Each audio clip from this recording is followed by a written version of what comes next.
What the Venus Project proposes is an entirely different system that's updated to present-day knowledge. The major difference between a resource-based economy and a monetary system is that a resource-based economy is really concerned with people and their well-being, where a monetary system has become so distorted that the concerns of the people are really secondary, if they're there at all.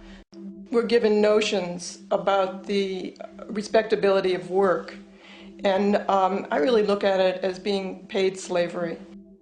They're brought up to believe that you shall earn your living by the sweat of your brow. That holds people back. Freeing people from drudgery, repetitive jobs which make them ignorant.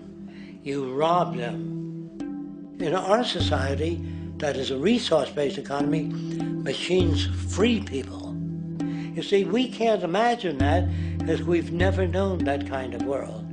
If we look back at history, we see a very clear pattern of machine automation slowly replacing human labor. From the disappearance of the elevator man to the near full automation of an automobile production plant, the fact is, as technology grows, the need for humans in the workforce will continually be diminished. This creates a serious clash, which proves the falseness of the monetary-based labor system. For human employment is in direct competition with technological development. Therefore, given the fundamental priority of profit by industry, people through time will be continually laid off and replaced by machine. In a high-technology, resource-based economy, it is conservative to say that about 90% of all current occupations could be phased out by machines, freeing humans to live their life without servitude, for this is the point of technology itself.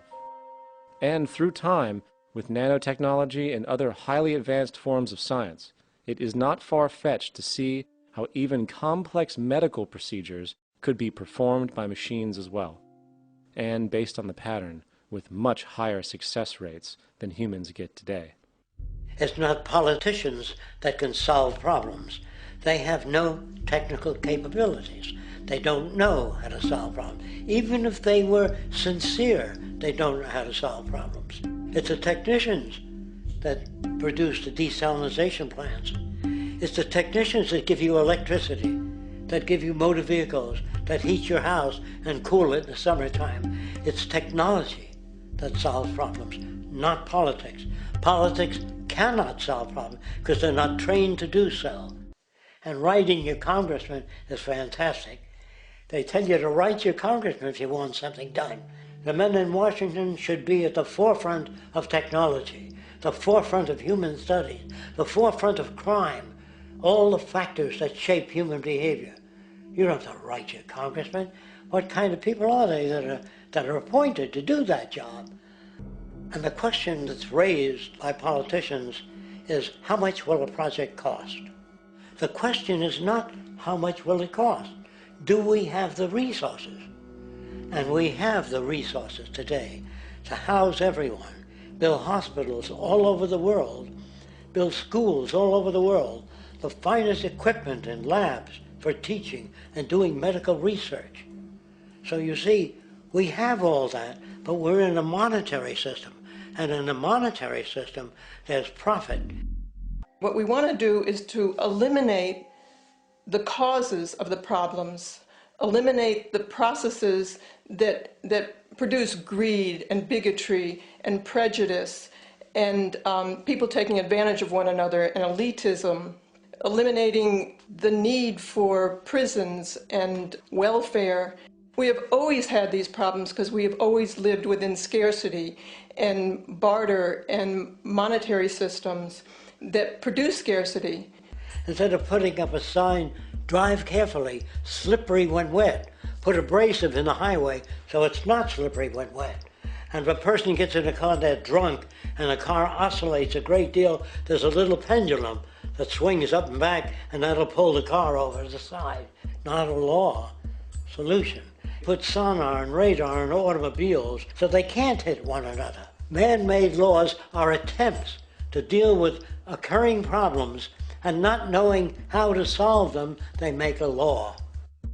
If people have access to the necessities of life without servitude, debt, barter, trade, they behave very differently. You want all these things available without a price tag. Now then, you gotta have a price tag. Well, what'll motivate people? Man gets everything he wants, he just lay around in the sun. This is the myth they perpetuate. People in our culture are trained to believe that the monetary system produces incentive. If they have access to things, why should they want to do anything? They will lose their incentive. That's what you're taught to support the monetary system. When you take money out of the scenario, there would be different incentives, very different incentives. When people have access to the necessities of life, their incentives change. What about the moon and the stars? New incentives arise. If you make a painting that you will enjoy giving it to other people, not selling it.